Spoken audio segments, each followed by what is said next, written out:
আপনি আমির হামজা সাহেবের কথা যেটা বললেন, হুম, এই ব্যাপারে আমি বলব যে উনারা তো কত কথাই বলতেছে নির্বাচনী মাঠে। ওরা একেক দিন একেক কথা হুম, বলতেছে। ওনারা একটা ভোট দিলে 18 কোটি মানুষ সওয়াব পাবে। আ মানে অনেক কথা এগুলো বলে শেষ করা যাবে না। এগুলো বললে বরং আরো বিশুদ্গার বাড়বে। তো আমি হুম, কারোর নিয়ে বিশুদ্গার করতে চাই না। আমি শুধু বলতে চাই যে, যে কথা এখানে যে বিষয়ের অবতারণা হয়েছে, এগুলো যদি সঠিক হয় তাহলে আমি মনে করব যে ফ্যাসিস্টের ভূত আমার মনে হয় এখন পর্যন্ত শেষ হয়নি। তবে আমাদের শেষ পর্যন্ত দেখা দরকার। নির্বাচন কমিশনে আ আপনার ওই কি বলে যে মনোনয়নপত্র বাতিল হইলেই আপনি মনোনয়নপত্র না এটা কিন্তু ঠিক না। আপনার নামের একটু ভুলের জন্যও বাতিল করতে পারে। আপনার যে প্রস্তাবক সমর্থক তার একটু ভুলের কারণেও এটা করতে পারে। কিন্তু ভুল কারণে যদি যেটা হয় সেটা কিন্তু সংশোধনও সম্ভব। আমি মনে করি যে এগুলো আরেকটু মানে খতিয়ে দেখা দরকার। আর জামাত ইসলাম এই রাজনৈতিক সংগঠনটা ৫ তারিখের পরে কি হয়েছে আমার বলবার দরকার নেই। আপনারা ভালো জানেন। যেটা ভোটের মাঠে এখনো লেভেল প্লেইং ফিল্ড বলতে কি বোঝায়? এখন তো লেভেল প্লেইং ফিল্ড বলতে তাদের সব কথা মেনে নিতে হবে। তাদেরকে ভোট দিয়ে দিতে হবে। তাহলে সেটা লেভেল প্লেইং ফিল্ড। এটা কিন্তু সঠিক নয়। কারণ নিব এখানে যে সকল রাজনৈতিক সংগঠনগুলা মব কারা সৃষ্টি করছে, এই মব এগুলা যে কথাগুলো আসতেছে, এগুলা কেন আসে? এগুলা কোত্থেকে আসে? এবং এগুলার আ মানে হোতা কারা? ৫ তারিখের পরে যেই দলটা বিএনপির কুলে পিঠে মানুষ হইল, বিএনপির আ ইয়া মানে বগলতলায় যারা বড় হইল, এখন তারা বিএনপি নিয়ে নানা কথা বলে। আমাদের চোখের সামনেই তো আমরা দেখলাম গত আ বিএনপির সাথে নির্বাচন করে জোট করে তারা মন্ত্রিত্ব পেল। তারা হয়ে গেল উত্তম আর বিএনপির লোক হয়ে গেল চাঁদাবাজ। এই যে কথাগুলা এগুলা যত বলবো তত মানে পরিবেশ নষ্ট হবে। আমরা এজন্য পরিবেশ নষ্ট করতে চাই না। আমরা সর্বশেষ দেখতে চাই। সর্বশেষ দেখতে চাই এইজন্যে যে এই দেশের মানুষ কিন্তু এখন অনেক সচেতন। আমি যত কথাই বলি না কেন, আমার কথা কিন্তু তারা হিসাব নিকাশ করে। এমনও তো বলা হয়েছে যে আ বিএনপিকে তারা আসন ছেড়ে দিবে। বিএনপির সাথে মানে তাদের কাছ থেকে চাইয়া নিয়ে তারপরে বিএনপিকে আসন নিতে হবে। এই ধরনের কথাবার্তা কেন বলে?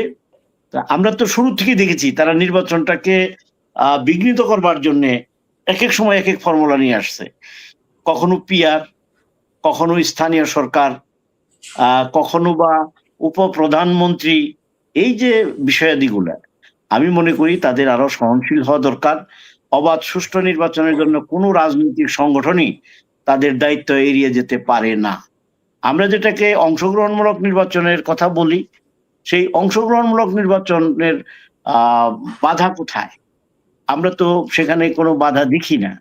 আমাদের রাজনৈতিক সংগঠনগুলো যদি আমরা একটু সচেতনভাবে কথা বলি, আমরা যদি একটু সহনশীল হই, আমাদের কনসিডারেশন এর মাত্রা যদি একটু বাড়াই, তাহলেই কিন্তু এই পরিস্থিতির সৃষ্টি হওয়ার কথা নয়। আমরা সেজন্য আমি তখনও বলেছি, এখনো বলছি যে নির্বাচন কমিশনকে আরেকটু শক্ত হতে হবে।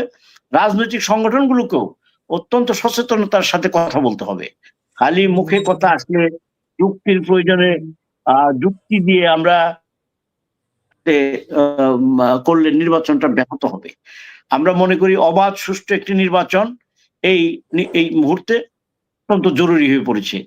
২৬ এর ১২ই ফেব্রুয়ারির নির্বাচন শুধু নিছক ব্যালট পেপারে সিল মারবার জন্য নয়। গত ১৭ বছরে এদেশের মানুষ, এদেশের জনগণ এবং আওয়ামী লীগ বাদে অন্যান্য প্রতিটি রাজনৈতিক সংগঠন যে হেস্তনেস্ত হয়েছে, যে অসম্মান হয়েছে, দেশের যে ক্ষতি হয়েছে, আমি মনে করি যে এই ক্ষতিকে পুষিয়ে নেবার জন্যে একটি অবাধ সুষ্ঠু নির্বাচনের মাধ্যমে যে সরকার আসবে গণতান্ত্রিক সরকার, সেই সরকার এই দেশ দীর্ঘদিন পরিচালনা করবে। সেই দিক থেকে এই দেশের ক্ষতি পুষিয়ে নেওয়া যাবে। কিন্তু এই এখনই যদি কাদা ছোড়াছুড়ি হয়, যেটা ৫ তারিখের পরে শুরু করেছে। ১ম বিসমিল্লাহ বিলে শুরু করল যে নৌকার ধানের শীষ ২ সাপের ১ বিষ। এই যে বিশুদ্গার এ আবার এখন বলে যে আপনারা কি আওয়ামী লীগ দেখছেন, বিএনপি দেখছেন, জাতীয় পার্টি দেখছেন, একবার আমাদেরকে দেখেন। কথা ভালো। কথা কিন্তু মানে একেবারে ফেলে দেবার মতো না। কিন্তু এদেশের মানুষ কিন্তু ওনাদেরকেও দেখছে, 47-এও দেখছে, 71-এও দেখছে। আমরা সেদিকে যেতে চাই না। কিন্তু দেশের প্রয়োজনে আপনি দেখেন একটা গোষ্ঠী শুধুমাত্র তারা বিভিন্নভাবে লাভবান হয়েছে। দেশের সিংহভাগ মানুষ তাদের ছেলে মেয়েদের চাকরি বাকরি ব্যবসা বাণিজ্য সম্পদ লুটে পুটে খেয়ে নিয়েছে তারা। কোনো আওয়ামী লীগ ছাড়া কারো চাকরি হয় নাই, আওয়ামী লীগ ছাড়া কেউ ব্যবসা করতে পারে নাই, আওয়ামী লীগ ছাড়া কোনো নির্বাচনে কেউ বিজয়ী হতে পারে নাই। আপনি ইউনিয়ন পরিষদ বলেন আর সংসদ বলেন উপজেলা নির্বাচন বলেন, তারা মব সৃষ্টির মাধ্যমে জোর করে ব্যালট পেপারে সিল মেরে কোথাও বা ঘোষণা দিয়ে, ব্যালট পেপার সিলের দরকার নাই, রেজাল্ট সিলের দরকার নাই, খালি ঘোষণা দিয়ে দিল এই বরাতে। আমরা এগুলো দেখেছি। নির্বাচন কমিশনার রকিবুল সাহেবের পরিস্থিতি, প্রধান বিচারপতির পরিস্থিতি, এদেশের কি বলে ওই জাতীয় মসজিদের খতিব, এদের পরিস্থিতি আমার মনে হয় ভুলে গেছে এই মাত্র 1.5 বছরে। আমাদের এগুলোকে মনে রাখা উচিত যে আমাদের পরিণতি কি হয়েছে। 154টা বিনা প্রতিদ্বন্দ্বিতায় হয়েছে, দিনের ভোট রাতে হয়েছে, কুত্তা মার্কা নির্বাচন হয়েছে, হাসিনা মার্কা নির্বাচন হয়েছে। এরকম নির্বাচনের পরিণতিটা কি হয়েছে? দুপুরের রান্না করা ভাত কিন্তু খেয়ে যেতে পারে নাই। দেখেন, সম্মান দেবার মালিক আল্লাহ, সম্মান নেবার মালিকও আল্লাহ। একজন পালানোর জন্য বিমান পায় না, আরেকজন মারা গেছে, আল্লাহ তাকে বেহেশত নসিব করো।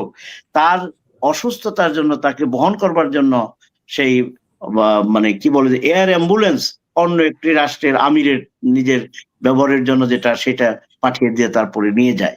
এগুলো কেন? এগুলো তো আমাদের কর্মের জন্য। আমরা আমাদের কর্ম আমরা কি করি সেটা নিয়েই তো মানুষ। আপনার সম্মান নির্ভর করবে আপনার কাজের উপরে। আপনি মুখ দিয়ে যা ইচ্ছে তাই বলবেন বা আমি যা ইচ্ছে তাই বলবো, এটা কিন্তু হবে না। তো আমরা যেটা মনে করি আমাদের আরো সংযত হওয়া উচিত। বিশেষ করে ওই সংগঠনটি 5 তারিখের পর থেকে আপনি এটা মনে করেন না যে আমি বিএনপি করি বলে বলতেছি না। আপনি একটু ব্যাগে যান, দেখবেন 5 তারিখের পরে কি যে সকল ঘটনা ঘটছে আজকে, তাদের কিন্তু তারা সেই মাত্রার থেকে কিন্তু এখনো মানে কি বলে যে একটু স্লো হয় নাই। এইভাবে হলে তো পরিবেশ এরকম থাকবে না, আর মানুষও কিন্তু বসে থাকবে না। তারা যদি এখনই স্বপ্ন দেখে যে এই দেশে তারা সরকার গঠন করবে, জনগণ ভোট দিলে অবশ্যই করবে, আমরা তার জন্য মানে কি বলে যে আমরা সমর্থনও করব যদি সরকার মানে নির্বাচিত হয়, যদি সরকার গঠন করতে পারে। কিন্তু সরকার গঠনের আগেই যদি তারা বোঝানোর চেষ্টা করে আমরা গঠন করে ফেলেছি, এটাও কিন্তু এক ধরনের একটা মুভ। এই মব থেকে তাদের বেরিয়ে আসা উচিত। তা না হলে কিন্তু আমাদের দেশের বহু স্মৃতি বহু ঘটনা রাজনীতি করতে এসে আমরা দেখেছি। আমরা সেই জন্য বলতে চাই যে একটি অবাধ সুষ্ঠু নির্বাচন দেশের প্রয়োজনে, দেশের মানুষের প্রয়োজনে অতীব জরুরি হয়ে পড়েছে। এই নির্বাচনটা আরো আগে হওয়া দরকার ছিল, এতটা সময় নেওয়া ঠিক হয় নাই। তারপরেও যেহেতু হয়ে আসছে, সেজন্য আমরা মনে করি যে অবাধ সুষ্ঠু নির্বাচন একমাত্র এই পরিস্থিতি উত্তরণের একমাত্র এবং অনিবার্য পথ হচ্ছে অবাধ সুষ্ঠু নির্বাচন। এই নির্বাচনকে বিতর্কিত করবার জন্য বিভিন্ন ইস্যু, এই যে এই জন্য আমি শুরুতেই বলেছি আপা যে সুনির্দিষ্ট অভিযোগগুলো হলে ভালো হইতো। আমরা নিজেরা ব্যক্তিগতভাবে রিটার্নিং অফিসারের সাথে কথা বলতে পারতাম, ওই প্রার্থীর সাথে কথা বলতে পারতাম। কিছু কিছু মানে স্থগিত হচ্ছে বা বাতিল হচ্ছে, প্রার্থীর ব্যাপারে হাততালি দিয়েছে, এটা তো পত্রিকায়ও এসেছে। না, যেটা ওই যে কর্নেল সাহেব বলেছে, আমি এটা নোট রেখেছি, এটা নিয়ে আমি কথা বলবো। শুনেন, 300 আসন, এখানে 20 কোটির মতো জনগণ, একটা বিশাল মানে কর্মযজ্ঞ এই নির্বাচন। কিছু থাকবে না, উচিত ছিল শেখ হাসিনা নির্বাচন কমিশনের মতো হওয়ার কথা ছিল না। সেখানে তো তাদের দক্ষতা না, এটাকে ঢালাও ভাবে শেখ হাসিনার মতো বলা যাবে না। কিন্তু আপনি 1টা 2টা 5টা 10টা আসন নিয়ে 300 আসনের মধ্যে আপনি কিন্তু এটা বলতে পারেন না, এটা কেউই বলতে পারবে না। তারও তো আমাকে আপনি এটা মনে করেন আমি নির্বাচন কমিশনকে সমর্থন করতেছি। আমি কিন্তু এখনো বলতেছি যে এই সকল ঘটনা যেখানে হয়েছে এই নির্বাচন কমিশনের খতিয়ে দেখা উচিত এবং সেখানে প্রয়োজনীয় ব্যবস্থা গ্রহণ করা উচিত। এবং আমরা নিজেরাও এইগুলো খোঁজ খবর নেব। ভাই একটা ভালো কথাই বলেছেন। আমি আশা করি যে সকল বিষয়ে আমাদেরও সুনির্দিষ্ট একটা বক্তব্য থাকবে। এবং এরকম ঘটনা যদি ঘটে থাকে আমরা তার প্রয়োজনে ব্যবস্থা গ্রহণ করবার জন্য আমরা প্রয়োজনে নির্বাচন কমিশনে গিয়ে আমরা বলবো। কে কোন দল করে এটা বড় কথা না। আমি একজন নাগরিক, আমার অধিকার আছে, আপনার অধিকার আছে, আপনার প্রার্থী হওয়ার অধিকার আছে। আপনার যে সকল যোগ্যতা সমস্ত কিছু যদি থাকে তাহলে তো আপনি বাতিল করতে পারেন না। যেটা বাতিল করতে পারেন লেখার জন্য একটু হর জায়গায় ম হয়েছে, মর জায়গায় দন্তাস হয়েছে, এগুলো বাতিল করে, কিন্তু এটা ওই আপিল করলে পরের দিনই ঠিক হয়ে যায়। কিন্তু এটা নির্বাচন কমিশনের উচিত এগুলো তারা ডাইকে নিয়ে নিজেরাই সংশোধন করে তারপরে সেগুলোকে বাতিল না করে সেগুলোকে মানে সঠিক বলে ঘোষণা করা উচিত। করে দেওয়া।